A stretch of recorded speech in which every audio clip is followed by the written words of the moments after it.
Nueva York era el lugar de moda en la década de 1920. Manhattan se había convertido en la capital del mundo y era el centro del glamour y la sofisticación, la ciudad que nunca duerme.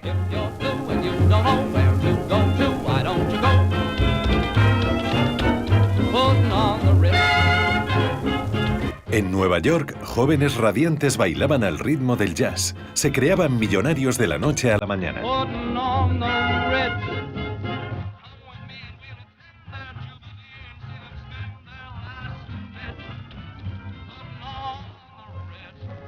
Fue la fiesta más larga de la era moderna.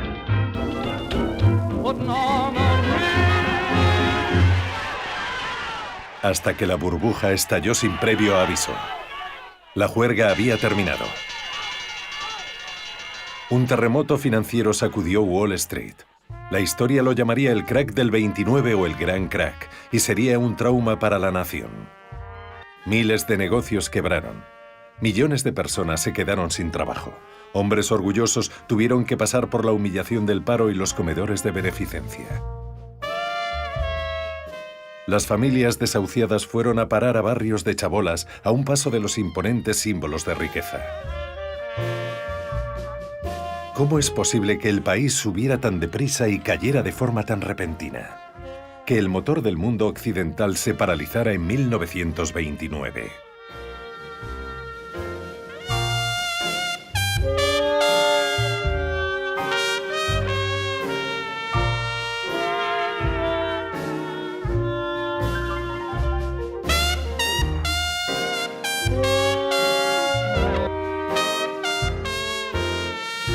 Estados Unidos se convirtió en una potencia mundial tras su intervención en la Primera Guerra Mundial, de la que surgió como la nación más próspera del mundo.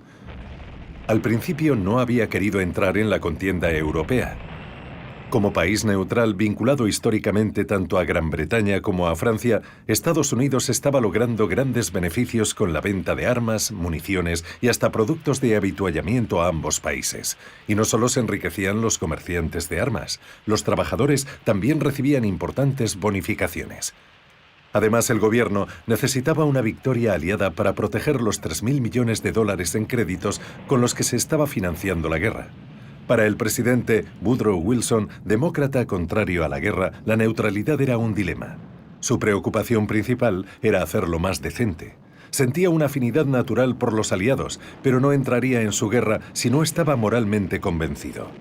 Cuando descubrió que Alemania planeaba ofrecer partes importantes de Estados Unidos a México en caso de lograr la victoria, por fin lo tuvo claro.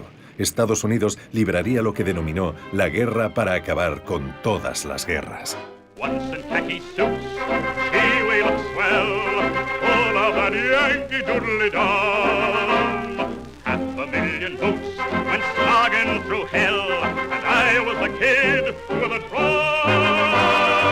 En el verano de 1917, las tropas estadounidenses embarcaron hacia los campos de batalla de Europa.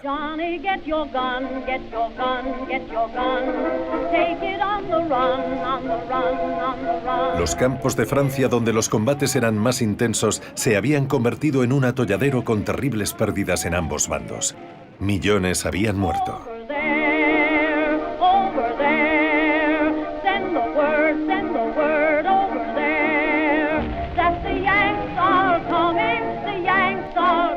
En 2 meses, Estados Unidos enviaría 2 millones de hombres para aliviar a unas tropas aliadas exhaustas. El dinámico empuje yanqui resultó decisivo. Por primera vez en 4 años de amargos combates, los soldados alemanes emprendieron la retirada. El 11 de noviembre de 1918, un armisticio puso fin a la Gran Guerra. Hubo un estallido de júbilo generalizado. El presidente Wilson viajó hasta Francia, donde fue aclamado como un ángel justiciero. El impulso estadounidense en el último momento había contribuido a ganar la guerra salvando la vida de muchos franceses. Sin embargo, en París, donde se iba a negociar el Tratado de Versalles, su plan de paz no tuvo muy buena acogida entre los franceses, cuyas ansias de venganza eran incompatibles con el idealista afán de Wilson de prevenir futuras guerras. A su regreso, Wilson percibió un cambio en el estado de ánimo. Muchos ciudadanos, en particular los republicanos que controlaban el Senado, no querían una participación prolongada en los asuntos europeos.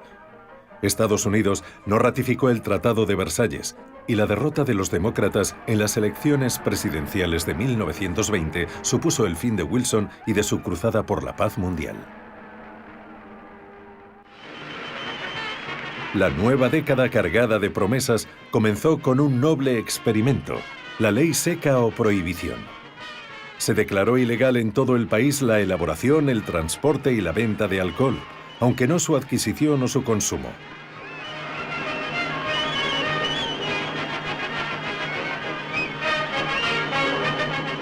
Por todo el territorio, miles de litros de licores fueron vertidos por las alcantarillas. Por primera vez en la historia, una nación occidental había votado a favor de la prohibición, una ley que iba a resultar imposible de aplicar.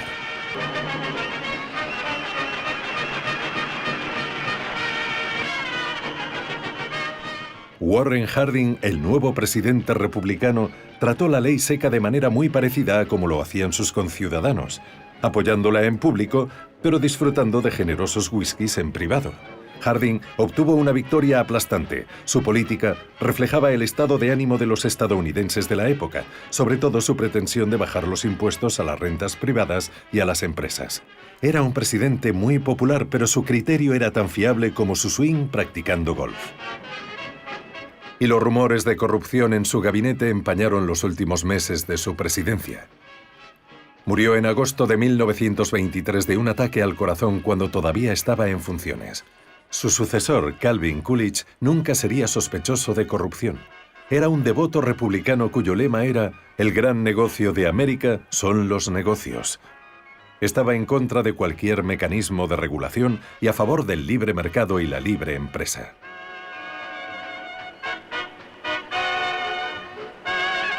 Coolidge, además, era un presbiteriano temeroso de Dios que estaba convencido de que el propio Creador era capitalista y que trabajar en una fábrica era una muestra de veneración.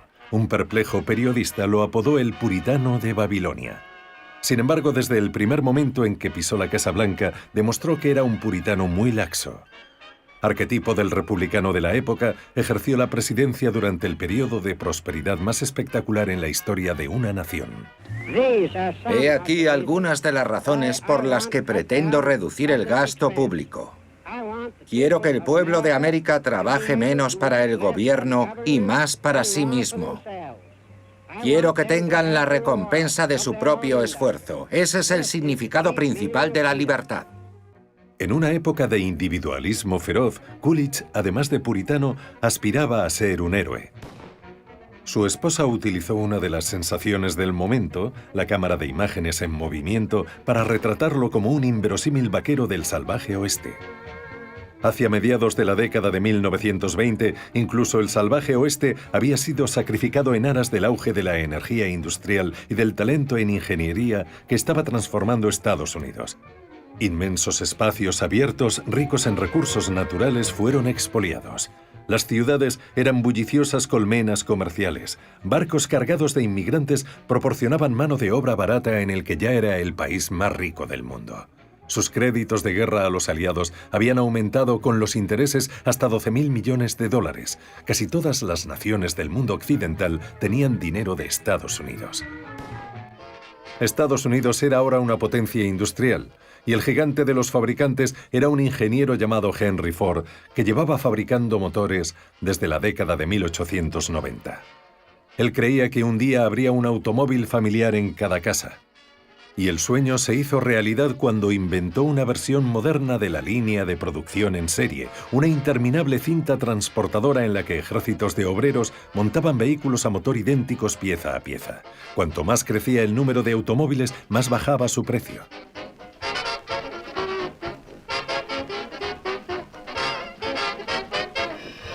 Cuando Ford presentó el sistema por primera vez en 1913, se tardaba 12 horas y media en montar un solo coche. A finales de los años 20, cada 24 segundos salía un modelo T de su fábrica.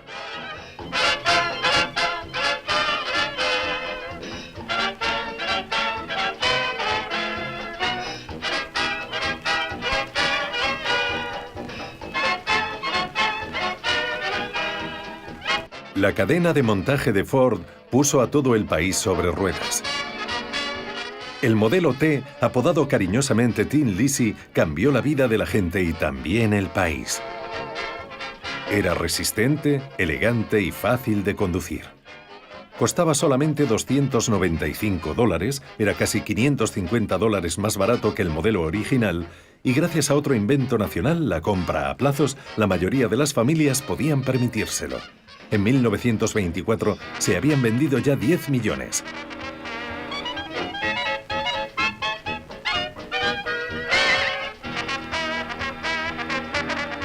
La industria del automóvil estaba teniendo una repercusión enorme en la economía estadounidense. Inspiró el crecimiento más rápido de la historia en construcción de carreteras. En una década, las pistas polvorientas de todo Estados Unidos habían sido sustituidas por carreteras asfaltadas. Se instalaron gasolineras en miles de localidades y los beneficios de la industria del petróleo crecieron de forma espectacular. La industria del automóvil empleaba el 96% del petróleo de la nación, el 80% de su caucho y el 20% de su acero. En 1928 había 9 automóviles por cada 10 familias. La producción en serie aceleraba los procesos de fabricación y reducía costes. Henry Ford decía que era el Mesías de los negocios. Un Mesías que, como era lógico, vestía trajes producidos en serie, ya que las sastrerías habían sustituido las prendas a medida por los conjuntos fabricados en todas las tallas y para todas las edades y presupuestos. Los salarios de los trabajadores crecieron de manera espectacular y con la bajada de impuestos creció el poder adquisitivo de todas las familias. El ama de casa y la joven trabajadora que querían lo más novedoso del mercado, una lavadora, un frigorífico o una aspiradora, consiguieron liberarse gracias a estos aparatos que ahorraban tiempo. I'm in the mood for food. I'm in the mood for food. La radio, diseñada originalmente para las comunicaciones a larga distancia, también era un elemento indispensable en las casas a mediados de los años 20, aunque solo una familia acomodada podía permitirse este modelo de $275. Gracias a los reclamos publicitarios pasó de un reducido mercado especializado a su comercialización nacional. Solo en 1925 se vendieron 11 millones de aparatos. La radio ofrecía noticias, partes meteorológicos, radionovelas y un sinfín de música a una nación entregada.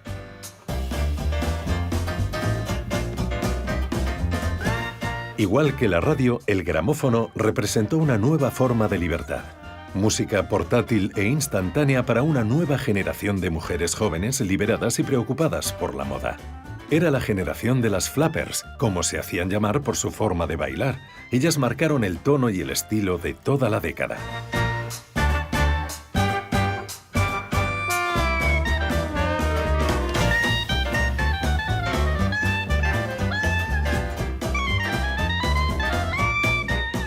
El nuevo y floreciente negocio de la publicidad las adoraba.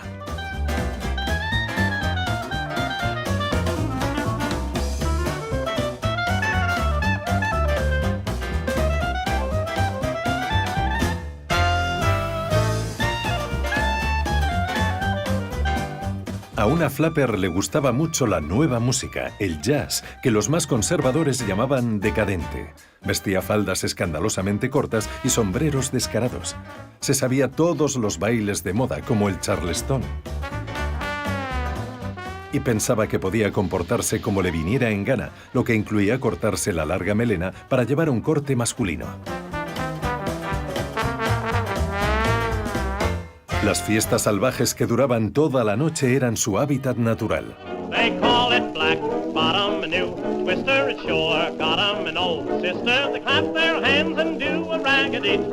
Hubo comentaristas que calificaron a las flappers y a sus acompañantes de generación perdida porque despreciaban los principios morales de la América tradicional. Rebeldes como nadie, consumían a placer la fruta prohibida, el alcohol. Para entonces ya se servían bebidas ilegales por todas partes y se calculaba que había 32.000 speakeasies, bares clandestinos dirigidos por gángsteres del país que ingresaban grandes sumas libres de impuestos. Y eso solo en los locales elegantes. Los bares ilegales y clandestinos que vendían alcohol barato se contaban por cientos de miles.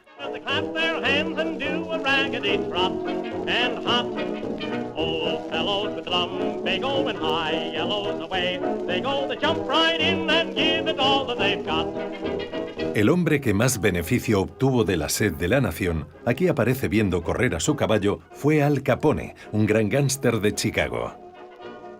Tenía todos sus bares clandestinos bien abastecidos de licor de contrabando, en su mayor parte procedente de Canadá y Cuba.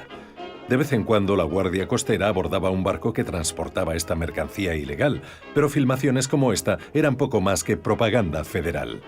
La guerra al alcohol ya era una batalla perdida, aunque nadie estaba dispuesto a admitirlo. Y menos que nadie, un apasionado lector de la Biblia procedente del Medio Oeste, cuyo hijo predilecto era un predicador de fuego y azufre llamado Billy Sunday, quien aborrecía el alcohol, pero amaba el dinero.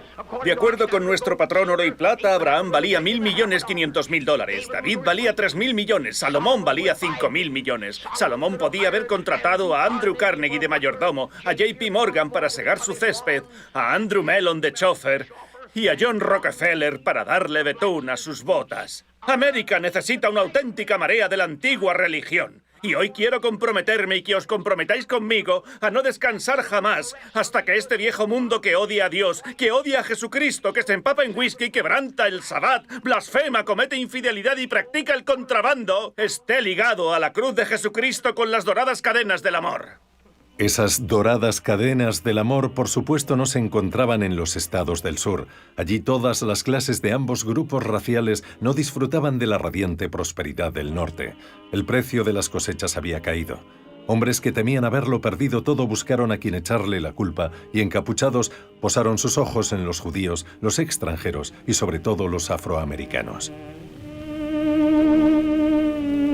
En un momento en el que Estados Unidos era admirado en todo el mundo por la vitalidad de sus libertades y por su manera de ayudar a los pobres y hambrientos de Europa, apareció un ejército siniestro de racistas blancos que se hacía llamar Ku Klux Klan, recorriendo la capital de la nación sin que apenas se alzara una voz en su contra.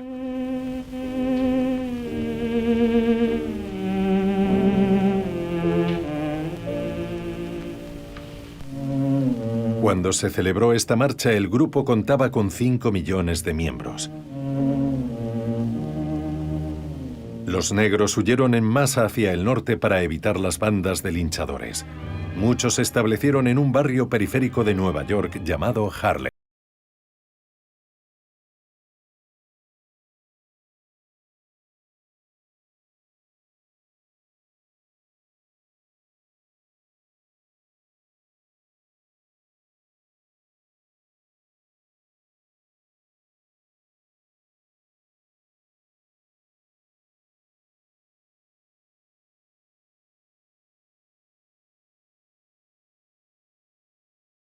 La era del jazz, que había comenzado en Nueva Orleans, echaría sus sofisticadas raíces en este gueto afroamericano de moda.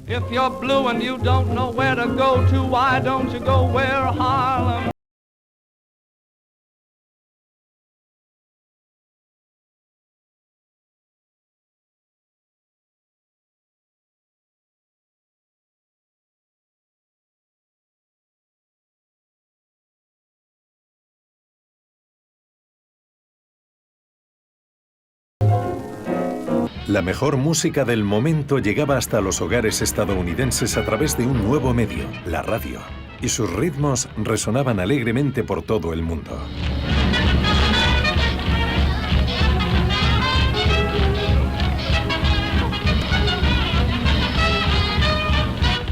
Además del jazz, la cultura popular estuvo dominada por el cine durante toda la década de 1920.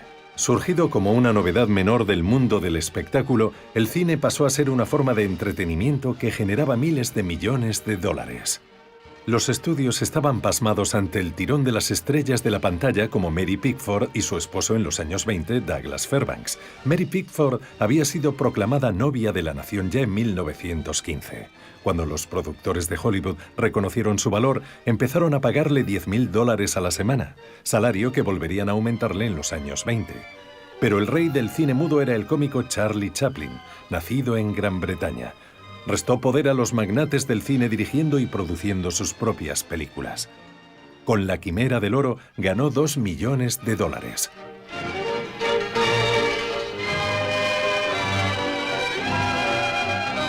Rodolfo Valentino, el amante latino, derritió los corazones femeninos en su papel de El Caíd. Murió de forma muy prematura en 1926 y se le rindieron honores con algo parecido a un funeral de Estado. Pola Negri, su compañera de estrellato, vestía un decadente traje de luto muy apropiado. Periódicos de todo el mundo informaban de que había mujeres llorando por todas las calles de la ciudad. Hollywood se dio cuenta de que su futuro estaba en las estrellas. Hasta los escolares idolatraban a los nuevos héroes de la gran pantalla. En las fiestas de disfraces todos querían parecerse a Charlie Chaplin o a Douglas Fairbanks, actores cuyas voces jamás habían oído. Aunque eso estaba a punto de cambiar. Al Jolson sería el primero en romper la barrera del sonido.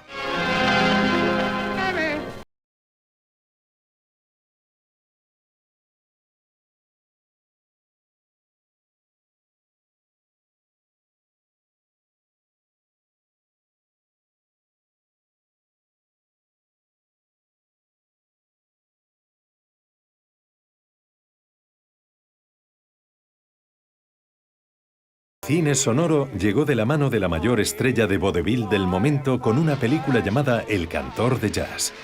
Y no fue simplemente la sensación de una noche como tantos predecían. Un año más tarde, 9.000 cines exhibían películas habladas.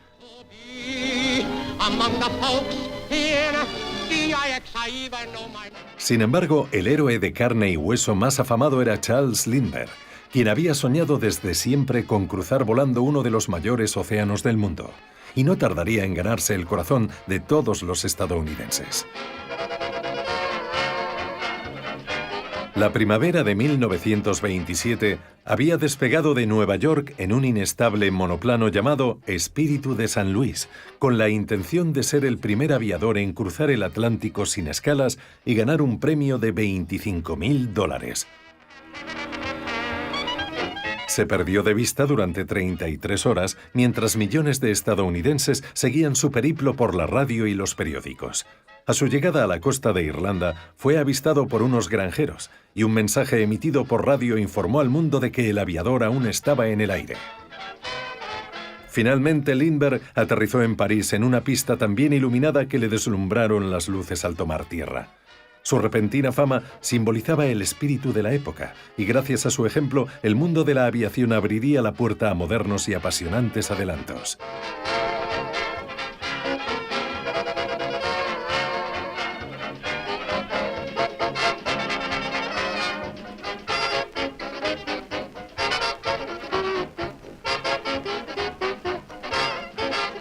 En casa, los neoyorquinos brindaron a su héroe un recibimiento triunfal sin par en años venideros.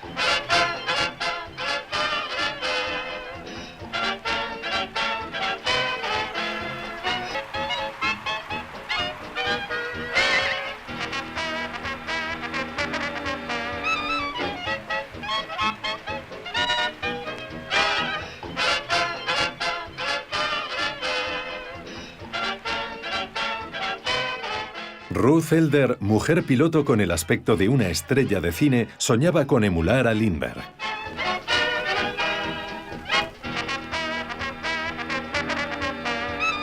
Pero tuvo que amerizar en el Atlántico a las 2.000 millas de trayecto.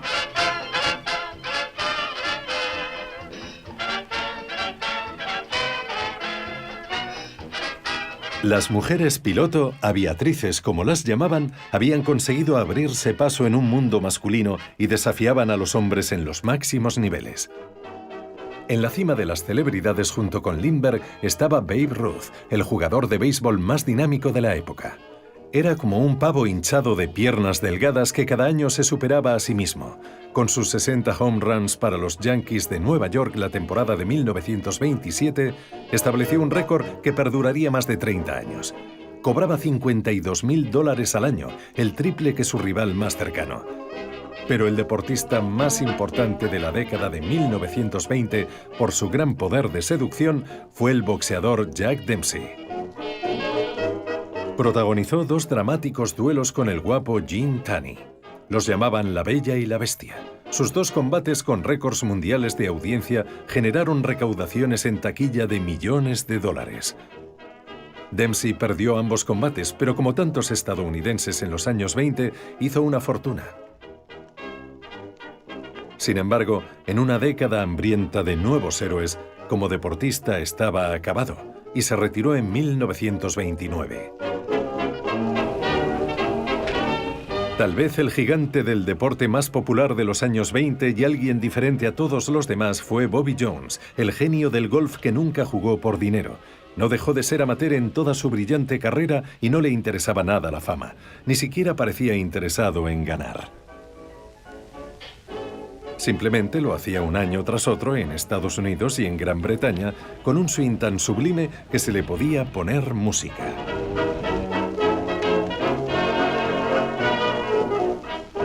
Fue el primer golfista que consiguió el Grand Slam al ganar los 4 grandes torneos el mismo año. Pero siempre será recordado como un caballero ejemplar.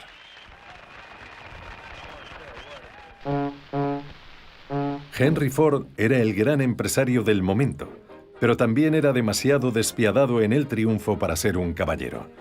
Tenía cada vez mayor competencia de General Motors y Chrysler, y aunque había vendido ya 15 millones del modelo T, en 1927 las ventas estaban cayendo y ya se veía como anticuado.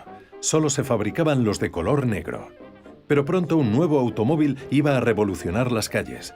Henry Ford venció a la competencia con una versión mejorada del entrañable Tin Lizzie, el llamado Modelo A. Sin embargo, había actuado como un tirano para conseguirlo, dejando a 60.000 obreros sin sueldo durante 60 días mientras construía una nueva fábrica. Lay off, people, lay off, folks. None of your sarcastic jokes, 'cause Henry's made a lady out of Lizzie. Have you seen her? Ain't she great? She's something you'll appreciate. I'm sure you understand just what I mean. Why, everybody, everywhere is falling for her now. I'm talking about the new Ford, and boy, she is a wow. Lay off, people, lay off, folks. None of your sarcastic jokes, 'cause Henry's made a lady out of Lizzie. She once had rattles in her wheel, but now she's full of sex appeal, 'cause Henry's made a lady out of Lizzie. El Modelo A fue otro éxito de ventas. El crédito fácil permitió a los automovilistas sustituir su Tin Lizzie por el modelo nuevo. A esas alturas de la década, prácticamente todos los coches se vendían a crédito y prácticamente todo el mundo estaba endeudado. Los bancos y las empresas de préstamos se apresuraban a prestar dinero sin hacer muchas preguntas. Lo único que parecía gustar más que los coches a los estadounidenses era la emoción de especular en bolsa. Desde 1927 a 1929, muchos estadounidenses contrajeron la locura de Wall Street, presas de la fiebre por invertir mientras las acciones no paraban de subir. El crédito instantáneo significaba que oficinistas, secretarias, amas de casa, mineros y botones ya podían invertir en acciones. Todo el mundo podía comprar con margen, es decir, a crédito con préstamos de su corredor. En 1927 se negociaron 577 millones de acciones. En 1928, Calvin Coolidge decidió no presentarse a otro mandato presidencial. No había logrado gran cosa, pero conservaba su popularidad, porque durante su presidencia los estadounidenses vivieron como nunca habían vivido. Según lo veían, había hecho un buen trabajo como presidente. Sin embargo, aunque la economía seguía creciendo, había corrientes alarmantes bajo esa superficie deslumbrante. El crédito instantáneo y la negativa del gobierno a regular un mercado de valores desmandado eran una invitación al desastre. y muchos países europeos tenían dificultades para pagar sus créditos de guerra a Estados Unidos. El máximo referente republicano seguía siendo Herbert Hoover, secretario de Comercio desde 1920 y a quien muchos consideraban el artífice de la prosperidad. Ahora aspiraba a cumplir un mandato con mayor prosperidad y progreso si cabía. Durante la campaña presidencial de 1928, Herbert Hoover predijo: «La casa pobre está desapareciendo entre nosotros», y declaró que Estados Unidos estaba más cerca que nunca del triunfo definitivo sobre la pobreza en la historia de cualquier territorio. Hoover representaba el sueño americano. A los 40 años se había hecho multimillonario y por tanto sabía cómo funcionaba el dinero, pero su éxito le había llevado a creer que todo el mundo era responsable de su propio bienestar. El gobierno, dijo, no debe entrometerse en la vida de la gente. Al tomar posesión de su cargo, se comprometió a acabar con los bares clandestinos que los gánsteres habían establecido por todo el país y a tomar medidas enérgicas contra destacados mafiosos como Al Capone, que en 1927 ya había amasado una fortuna de $30 millones. Capone se había convertido en toda una celebridad y era incluso aclamado por la multitud en un partido de béisbol. Sin embargo, la violencia iría a peor. El día de San Valentín de 1929, Capone mandó a sus secuaces con metralletas a un garaje de Chicago. 7 hombres de una banda rival fueron acribillados. Esto es una reconstrucción de la matanza, pero las fotografías cuentan su versión de la terrible historia. Estos sangrientos asesinatos dañaron la popularidad de Capone. En 1931, Capone fue juzgado por fraude fiscal, por no pagar los impuestos correspondientes a los beneficios de sus actividades ilegales. Fue declarado culpable y pasó varios años en la prisión de Alcatraz. El último año de la egocéntrica década de los 20, prácticamente todo el mundo parecía buscar el dorado resplandor de la celebridad. Y si una era guapa, siempre tenía posibilidades de conseguir la fama como reina de la belleza.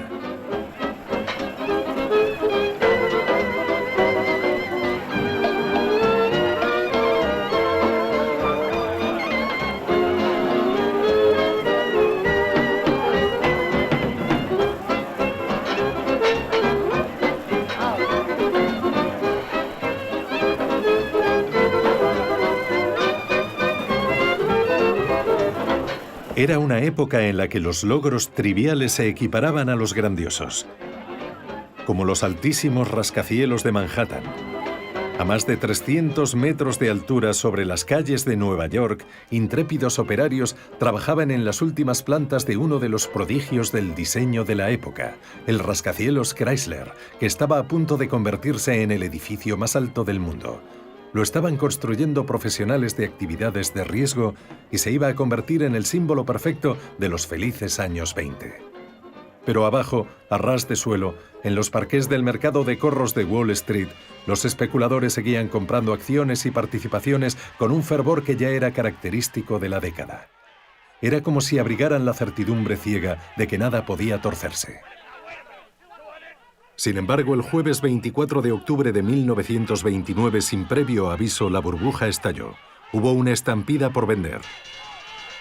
Cundió el pánico y los precios cayeron de forma alarmante mientras cada vez más inversores intentaban vender sus activos. Al término de la jornada, la bolsa de valores había perdido $4.000 millones. Y durante el fin de semana, la situación empeoró. La gente caminaba por las calles aturdida tratando de asimilar las noticias. Muchos corredores que habían vendido participaciones con margen habían pedido créditos a los bancos para adquirirlas y ahora los bancos reclamaban su dinero. Para devolver los préstamos, los corredores tuvieron que reclamar las deudas contraídas por sus clientes y la única forma que tenían estos de devolver el dinero era vendiendo participaciones a cualquier precio. Los corredores e inversores afectados entraron en pánico y vendieron más de 16 millones de títulos en una jornada conocida como el Martes Negro. Los precios de las acciones sufrieron un desplome de $14.000 millones. Había indignación por la manera en que los operadores comerciales habían jugado con dinero que no era suyo. La clase trabajadora vio cómo se esfumaban todos sus ahorros en un frenesí de insensatez. Los ricos y famosos no se libraron. Jack Dempsey, el campeón de los pesos pesados ya retirado, había perdido gran parte de su fortuna, $3 millones. Quienes tenían ahorros en el banco se apresuraron a retirar su dinero, temiendo quedarse sin él. Ante esta demanda desaforada de reservas de efectivo e incapaces de recuperar los préstamos a especuladores arruinados, los bancos se vieron obligados a cerrar sus puertas y declararse en bancarrota. Muchos perdieron los ahorros de toda su vida y no tenían más recursos para hacer frente a la crisis. Incapaces de conseguir los créditos necesarios para capear el temporal, muchas empresas tuvieron que cerrar y miles de trabajadores se quedaron sin empleo. La expresión en el rostro de los que habían perdido su casa era de tortura por haberle fallado a los suyos. They used to tell me I was building a dream with peace and glory ahead. Why should I be standing in line, just waiting for bread? Once I built a tower up to the sun, brick and rivet and lime. Once I built a tower, now it's done. Brother, can you spare a dime? El crack del 29 produjo grandes sacudidas en toda la economía mundial. Los bancos que habían prestado dinero a Europa para contribuir a la recuperación tras la guerra reclamaron sus deudas en un intento de mantenerse a flote. Eso desencadenó una recesión económica en el extranjero y por tanto los bancos estadounidenses no podían recuperar el dinero que necesitaban para su propia recuperación. Ante una miseria cada vez más extendida, el presidente Hoover llamó al hombre más rico del país, John D. Rockefeller, el magnate del petróleo, con la esperanza de que sus palabras de consuelo restablecieran la mermada confianza de la nación. En estos días, muchos sienten el desaliento. En mis 93 años de vida, las depresiones han ido y venido. La prosperidad siempre ha regresado y volverá a hacerlo. Hoover insistía tozudamente en que la crisis solo era temporal. Se presentó en una delegación comercial y declaró: «Caballeros, llegan 60 días tarde, la depresión ha terminado». Viendo que la confianza del pueblo en su presidente se estaba esfumando, fichó a un prominente economista, el profesor Babbitt, para aparecer con él en un noticiero. Y no era precisamente convincente. Este país tiene la gran fortuna de tener en estos momentos a un cerebro privilegiado, el presidente Herbert Hoover, a los mandos de la nación. A medida que se agravaba la depresión, muchos ciudadanos empezaron a odiar a Herbert Hoover. Antaño el símbolo de la prosperidad comercial, hoy era el chivo expiatorio de la debacle. Sus declaraciones de que nadie se estaba muriendo de hambre y los indigentes estaban mejor alimentados que nunca sonaron crueles e insensibles. Su clara disposición a rescatar negocios y bancos mientras que abandonaba a su suerte a las personas vino a confirmar su frialdad de corazón. Se acuñaron nuevos términos: el Hoover Potaje, por los comedores de beneficencia, o las Hoover Villas, poblados chabolistas donde la gente vivía en refugios improvisados.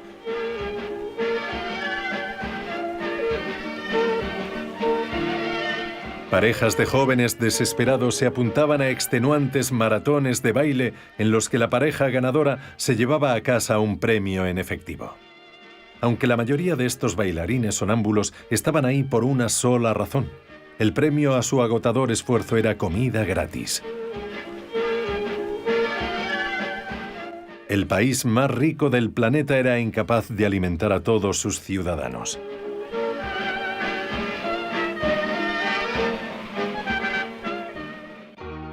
Sin embargo, hubo amas de casa que aunaron fuerzas para ayudar a quienes estaban pasando hambre. Compraban comestibles para su familia y donaban otra compra para las familias necesitadas. Luego los voluntarios repartían los alimentos. Comparte una comida, como se llamaba, fue un sistema improvisado, sin respaldo del gobierno. El presidente no pensaba que lo necesitara. Estaba convencido de que la recuperación estaba a la vuelta de la esquina y contrató a un destacado analista, Roger Babson, para decir lo propio. Todo indica que el comercio en general ya ha repuntado. Me atreveré a decir más.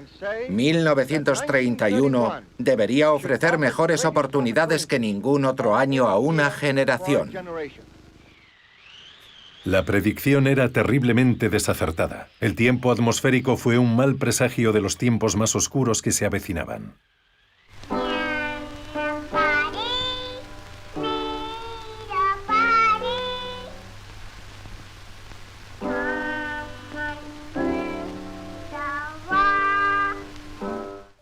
Cruzar el centeno era un símil de atravesar malos tiempos. Y cuanto más empeoraba la situación, más sensibleros se volvían los noticieros. Era un intento de elevar la moral y funcionaba. Tras la encantadora niña, vinieron las lindas muchachas de un coro trepando a una de las plataformas petrolíferas que habían enriquecido al país. La cultura popular tuvo un papel decisivo en la superación del trauma de la depresión.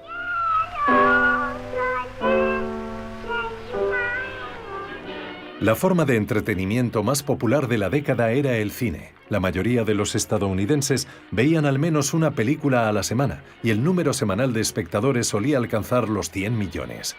Las 5.000 películas filmadas durante los años de la depresión transportaban al espectador a un mundo en el que prácticamente no existían los momentos difíciles.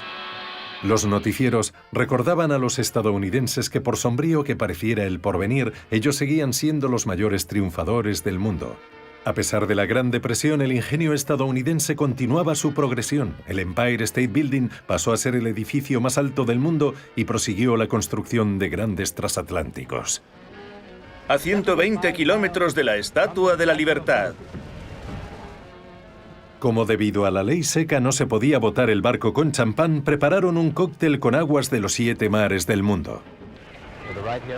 Y aquí mismo tenemos a la primera dama del país, lista ya para romper la botella, que contiene las aguas de los 7 mares y de 2 canales contra la proa del presidente Hoover.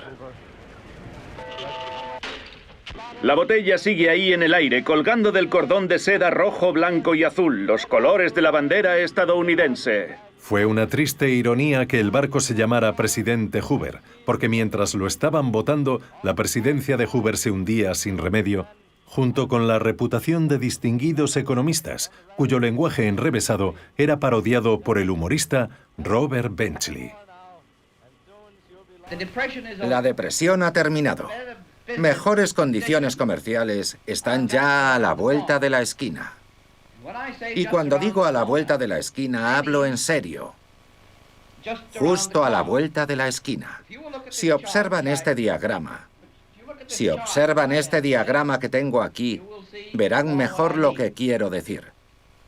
Nuestra balanza comercial era de 3.9.6.4, lo cual lógicamente generaba especulación y escasez. En tales circunstancias, no es de extrañar que la gente no supiera si iba o venía. Las más de las veces, hacían ambas cosas. Los datos estadísticos reales contaban otra cosa. Desde la cumbre de la prosperidad en 1929 hasta el fondo de la depresión en 1932, 9.000 bancos quebraron, 100.000 empresas se fueron a pique. La renta nacional se había reducido a la mitad, de 80.000 millones de dólares en 1929 a 40.000 en 1932. El paro creció desde el 3,2% hasta el 25%. Al menos 1 de cada 4 trabajadores fue despedido. La violencia estalló en las ciudades. Grupos de desempleados atacaban a las autoridades locales por no recibir ayuda suficiente de la beneficencia. Hubo revueltas por los alquileres y marchas contra el hambre. Pero fueron los veteranos de guerra quienes protagonizaron la protesta más sonada y también más trágica. En el verano de 1932, el Ejército de los Bonos, agrupación improvisada de 15.000 veteranos de la Primera Guerra Mundial sin empleo, hizo autostop hasta Washington para exigir el pago inmediato de los bonos cuya distribución estaba prevista para 1945. Fuimos héroes en 1917, ahora somos mendigos, comentaba amargamente un veterano. Cuando los manifestantes volvieron a su campamento, Hoover desplegó tropas antidisturbios dirigidas por el general Douglas MacArthur con la asistencia del comandante Dwight Eisenhower para despejar la zona. En los enfrentamientos, más de un centenar de manifestantes resultaron heridos. Las cámaras del noticiero grabaron el espectáculo profundamente alarmante de los soldados disparando contra sus conciudadanos. Los veteranos volvieron más tarde y subieron en tromba las escaleras del Capitolio coreando: «Demostremos que somos americanos». La popularidad de Hoover cayó todavía más. A finales de 1932, el electorado al fin perdió toda la confianza en él y una mayoría abrumadora votó a favor de Franklin Delano Roosevelt. Era el fin de 13 años de mandato republicano.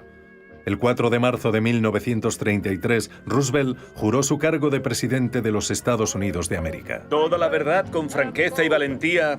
Roosevelt convenció a la población de que la depresión podría superarse y dejó un grito de guerra memorable a la audiencia de toda la nación.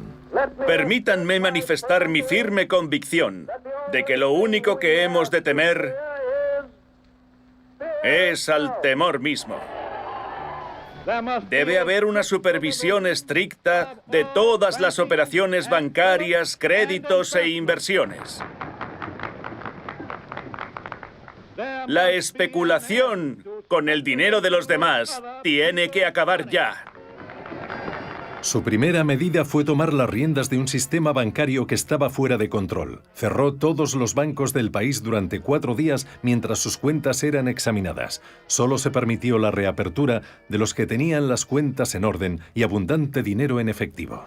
Permítanme dejar claro que todos los bancos se harán cargo de todas las necesidades. El 12 de marzo, en la primera de sus charlas junto al fuego, Roosevelt se dirigió al pueblo estadounidense para asegurarle que ahora los bancos eran seguros y que ya no tenían motivos para retirar sus ahorros. Cuando los bancos volvieron a abrir la semana siguiente, el dinero depositado superó al retirado antes del cierre. La crisis bancaria había terminado. El fantasma del miedo pronto desaparecerá. Después, firmó la entrada en vigor de la ley que pondría fin a la ley seca en todos los estados de la nación. El noble experimento claramente había fracasado. Había favorecido el auge de la delincuencia y más de la mitad de la nación quebrantaba la ley de forma habitual. La Administración de Recuperación Nacional, el programa de ayuda de Roosevelt, era el eje de su estrategia a largo plazo para aliviar el sufrimiento causado por la depresión, haciéndose cargo del bienestar del pueblo y creando empleo. La Casa Blanca fichó al cómico de Hollywood Jimmy Durante como excéntrico portavoz. You've got a president now. He gave the land a new deal. You hold the cards, now you deal. You put shoulders to the plow. He gave us what we asked for, now pay him back somehow. Step out in front, get back of the president, and give a man a job. If the old name of Roosevelt makes the old heart proud, you take this message straight from the president and give a man a job. Now listen to me, everybody. Step out in front, get back of him, get back of the president, and give a man a job. You know he bore the brunt. You know that. I know it. So step out and give a man a job. You know who's in back of this in the NRA? No? Well, I'll tell you. And when I do, it'll give you heart a throb. You take this message straight from the president and give a man a job. Les he hablado de nuestro trabajo lento pero seguro en pos de la construcción de nuestra recuperación común. En los compromisos que contraje ante ustedes dejé 2 cosas claras. Una, que no les prometía ningún milagro. Y la otra, que lo haría lo mejor que supiera hacerlo. Les doy las gracias por su confianza.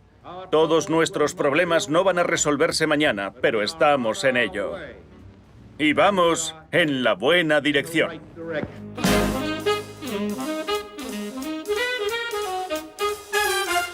Franklin Roosevelt no iba a encontrar inmediatamente una solución a la Gran Depresión, pero con la fuerza arrolladora de su personalidad supo infundir esperanza y dar estabilidad a un país afligido.